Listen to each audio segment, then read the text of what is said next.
Hi ಸ್ನೇಹಿತರೆ, ಎಲ್ಲರಿಗೂ ನಿಶಾ ಕನ್ನಡ ಚಾನಲ್ಗೆ ಮತ್ತೊಮ್ಮೆ ಪ್ರೀತಿ ಸುಸ್ವಾಗತ. ಇವತ್ತಿನ ವಿಡಿಯೋದಲ್ಲಿ ಕಡಲೆಪುರಿಯಿಂದ ದಿಢೀರಾಗಿ ಇಡ್ಲಿ ಯಾವ ರೀತಿ ಮಾಡೋದು ಅಂತ ತೋರಿಸ್ಕೊಡ್ತಾ ಇದ್ದೀನಿ. ಈ ವಿಡಿಯೋ ನಿಮಗೆ ಇಷ್ಟವಾದರೆ ಲೈಕ್ ಮಾಡಿ, ಶೇರ್ ಮಾಡಿ, ನನ್ನ ಚಾನಲ್ನ ಸಬ್ಸ್ಕ್ರೈಬ್ ಆಗಿ. ಈ ವಿಡಿಯೋ ನಿಮ್ಮ ಸ್ನೇಹಿತರು ಮತ್ತು ಫ್ಯಾಮಿಲಿ ಸಹ ಅದು ಶೇರ್ ಮಾಡಿ. ಕಡಲೆಪುರಿ ಇಡ್ಲಿ ಮಾಡೋದಕ್ಕೆ ಬೇಕಾಗುವ ಸಾಮಗ್ರಿಗಳು: ಕಡಲೆಪುರಿ 2 ಕಪ್ ಆಗುವಷ್ಟು ತೆಗೆದುಕೊಂಡಿದ್ದೀನಿ. ಉಪ್ಪಿರೋದು ತೆಗೆದುಕೊಳ್ಬೋದು, ಉಪ್ಪಿಲ್ಲದೇ ಇರೋದು ಸಹ ತೆಗೆದುಕೊಳ್ಬೋದು. ಯಾವುದಾದ್ರಾಗಲಿ 2 ಕಪ್ ಆಗುವಷ್ಟು ತೆಗೆದುಕೊಳ್ಳಿ. ನೆಕ್ಸ್ಟ್ ನಾವು 1 ಕಪ್ ಆಗುವಷ್ಟು ಉಪ್ಪಿಟ್ಟು ರವೆನ ತೆಗೆದುಕೊಂಡಿದ್ದೀನಿ. ಅದರ ಜೊತೆಗೆ ಅದೇ ಸೇಮ್ ಕಪ್ನಲ್ಲಿ 1 ಕಪ್ ಆಗುವಷ್ಟು ಮೊಸರು ಸಹ ತೆಗೆದುಕೊಂಡಿದ್ದೀನಿ. ನಂತರ ನಾವು ರುಚಿಗೆ ತಕ್ಕಷ್ಟು ಉಪ್ಪು, ಅರ್ಧ ಟೀ ಸ್ಪೂನ್ ಆಗುವಷ್ಟು ಇಂಗಿನ ಪುಡಿ ಸಹ ತೆಗೆದುಕೊಂಡಿದ್ದೀನಿ. 1 ಟೀ ಸ್ಪೂನ್ ಆಗುವಷ್ಟು ಸಾಸಿವೆ, 1 ಟೇಬಲ್ ಸ್ಪೂನ್ ಆಗುವಷ್ಟು ಕಡಲೆಬೇಳೆನ ಸಹ ತೆಗೆದುಕೊಂಡಿದ್ದೀನಿ.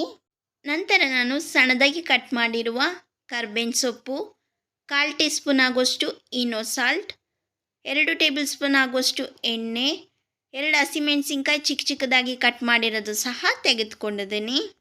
ಮೊದಲಿಗೆ ಒಂದು ಮಿಕ್ಸಿಂಗ್ ಬೌಲ್ ತೆಗೆದುಕೊಂಡಿದ್ದೀನಿ. ಆ ಮಿಕ್ಸಿಂಗ್ ಬೌಲ್ಗೆ 2 ಕಪ್ ಆಗುವಷ್ಟು ಕಡಲೆಪುರಿನ ಸೇರಿಸ್ಕೊಳ್ತಾ ಇದ್ದೀನಿ. ಆ ಮಿಕ್ಸಿಂಗ್ ಬೌಲ್ಗೆ ನೀರನ್ನು ಸೇರಿಸ್ಬಿಟ್ಟು ಇದನ್ನೆಲ್ಲ ಒಂದು ಸಾರಿ ಚೆನ್ನಾಗಿ ತೊಳೆದುಕೊಳ್ಳೋಣ. ಕಡಲೆಪುರಿ ನೀರಿನಲ್ಲಿ ಚೆನ್ನಾಗಿ ನೆನೆದು ಮೃದುವಾಗಬೇಕು. ಕಡಲೆಪುರಿನ ನೀರಿನಲ್ಲಿ ಚೆನ್ನಾಗಿ ತೊಳೆದ್ಬಿಟ್ಟು ಈಗ ನಾನು ಇಲ್ಲೊಂದು ಮಿಕ್ಸಿ ಜಾರ್ ತೆಗೆದುಕೊಂಡಿದ್ದೀನಿ. ಈ ಮಿಕ್ಸಿ ಜಾರ್ಗೆ ನೀರೆಲ್ಲ ಹಿಂಡಿರುವ ಕಡಲೆಪುರಿನ ಸೇರಿಸ್ಕೊಳ್ತಾ ಇದ್ದೀನಿ. ಮಿಕ್ಸಿ ಜಾರ್ಗೆ ಕಡಲೆಪುರಿ ಹಾಕಿದ ನಂತರ 1/4 ಕಪ್ ಆಗುವಷ್ಟು ನೀರನ್ನು ಹಾಕಿ ನುಣ್ಣಗೆ ರುಬ್ಕೊಂಡು ಬರೋಣ.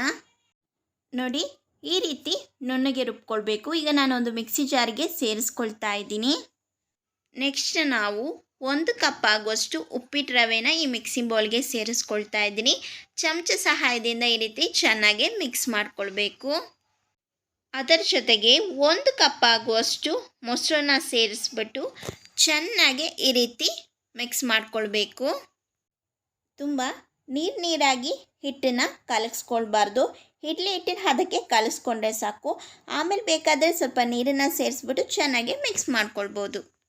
ನೋಡಿ, ಈ ರೀತಿ ಇಡ್ಲಿ ಹಿಟ್ಟನ್ನು ಹದಕ್ಕೆ ಕಲಗಿಸ್ಕೊಳ್ಬೇಕು. ಈಗ ಇದನ್ನು 30 ನಿಮಿಷಗಳ ಕಾಲ ಹಿಟ್ಟನ್ನು ನೆನೆಯಕ್ಕೆ ಬಿಡೋಣ. ಒಗ್ಗರಣೆ ಮಾಡೋದಕ್ಕೆ ಒಂದು ಸಣ್ಣ ಕಡಾಯಿ ಇಟ್ಕೊಂಡಿದ್ದೀನಿ. ಕಡಾಯಿ ಬಿಸಿಯಾಗಲಿ. ಬಿಸಿಯಾದ ಕಡಾಯಿಗೆ 2 ಟೇಬಲ್ ಸ್ಪೂನ್ ಆಗೋಷ್ಟು ಎಣ್ಣೆನ ಸೇರಿಸ್ಕೊಳ್ತಾ ಇದ್ದೀನಿ. ಎಣ್ಣೆ ಸಹ ಬಿಸಿಯಾಗಲಿ. ಎಣ್ಣೆ ಕಾದ ನಂತರ 1 ಟೀ ಸ್ಪೂನ್ ಆಗೋಷ್ಟು ಸಾಸಿವೆನ ಸೇರಿಸ್ಕೊಳ್ತಾ ಇದ್ದೀನಿ. ಅದರ ಜೊತೆಗೆ 1 ಟೇಬಲ್ ಸ್ಪೂನ್ ಆಗೋಷ್ಟು ಕಡಲೆಬೇಳೆನ ಸಹ ಸೇರಿಸ್ಕೊಳ್ತಾ ಇದ್ದೀನಿ. ಸಾಸಿವೆ ಚಟ್ಪಟ್ ಅಂತ ಸಿಡೀಲಿ. ಕಡಲೆಬೇಳೆ ಸಹ ಎಣ್ಣೆಯಲ್ಲಿ ಚೆನ್ನಾಗಿ ಫ್ರೈ ಆಗಬೇಕು. ನೋಡಿ, ಸಾಸಿವೆ ಸಹ ಚಟ್ಪಟ್ ಅಂತ ಸಿಡ್ದಾಗಿದೆ. ಅದರ ಜೊತೆಗೆ ಕಡಲೆಬೇಳೆ ಸಹ ಚೆನ್ನಾಗಿ ಎಣ್ಣೆಯಲ್ಲಿ ಫ್ರೈ ಆಗಿದೆ. ಈಗ ನಾನು 2 ಹಸಿಮೆಣಸಿನ್ಕಾಯಿ ಚಿಕ್ಕದಾಗಿ ಕಟ್ ಮಾಡಿರೋದು ಸಹ ಎಣ್ಣೆಯಲ್ಲಿ ಸೇರಿಸ್ಕೊಳ್ತಾ ಇದ್ದೀನಿ. ಹಸಿಮೆಣಸಿನ್ಕಾಯಿ ಚೆನ್ನಾಗಿ ಎಣ್ಣೆಯಲ್ಲಿ ಫ್ರೈ ಆಗಲಿ. ಅದರ ಜೊತೆಗೆ ಕರ್ಬೇವಿನ ಸೊಪ್ಪು ಸಹ ಸೇರಿಸ್ಕೊಳ್ತಾ ಇದ್ದೀನಿ.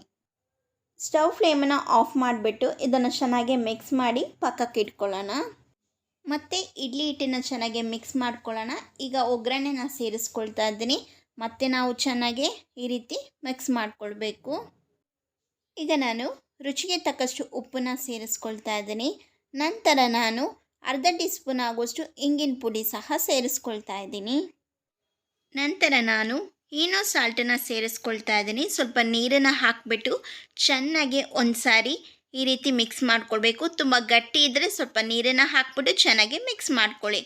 ನೋಡಿ, ಈ ರೀತಿ ಕನ್ಸಿಸ್ಟೆನ್ಸಿ ಇರಬೇಕು. ಇವಾಗ ಇಡ್ಲಿ ತಟ್ಟೆಗೆ ಎಣ್ಣೆನ ಹಚ್ಕೊಳ್ಬೇಕು. ನೋಡಿ, ಈ ರೀತಿ ಎಲ್ಲ ಇಡ್ಲಿ ತಟ್ಟೆಗೂ ಎಣ್ಣೆನ ಸವರ್ಕೊಳ್ಬೇಕು. ನೀರು ಕುದೀತಾ ಇದೆ. ಕುಕ್ಕರ್ ಒಳಗೆ ಇಡ್ಲಿ ಸ್ಟ್ಯಾಂಡನ್ನು ಇಳಿಸ್ಕೊಂಡಿದ್ದೀನಿ. ಈಗ ನಾನು 2 ಟೇಬಲ್ ಸ್ಪೂನ್ ಆಗುವಷ್ಟು ಇಡ್ಲಿ ಹಿಟ್ಟನ್ನು ಇಡ್ಲಿ ತಟ್ಟೆಗೆ ಹಾಕ್ಕೊಳ್ಬೇಕು. ತುಂಬ ಹಿಟ್ಟನ್ನು ತುಂಬಿಸ್ಬಾರ್ದು. ಕೆಳಗಡೆ ಎಲ್ಲ ಹಿಟ್ಟನ್ನು ಅಂಟ್ಕೊಳ್ಬಾರ್ದು. ಎಲ್ಲದಕ್ಕೂ ಇಡ್ಲಿ ಹಿಟ್ಟನ್ನು ಹಾಕಿ ಇಟ್ಕೊಳ್ಬೇಕು. ಇಡ್ಲಿ ತಟ್ಟೆಗೆ ಇಡ್ಲಿ ಹಿಟ್ಟೆಲ್ಲ ಹಾಕಿದ ನಂತರ ಕುಕ್ಕರ್ ಲಿಡ್ ಕ್ಲೋಸ್ ಮಾಡಿ 10 ನಿಮಿಷ ಮೀಡಿಯಮ್ ಫ್ಲೇಮಲ್ಲಿ ಇಡ್ಲಿನ ಬೇಯಿಸ್ಕೊಳ್ಬೇಕು. ನೋಡಿ, 10 ನಿಮಿಷ ಆದಮೇಲೆ ಕುಕ್ಕರ್ ಲಿಡ್ ಓಪನ್ ಮಾಡ್ತಾ ಇದ್ದೀನಿ. ಇಡ್ಲಿ ಕುಕ್ಕಾಗಿರೋದು ಸ್ಮೆಲ್ ಬರ್ತಾ ಇದೆ.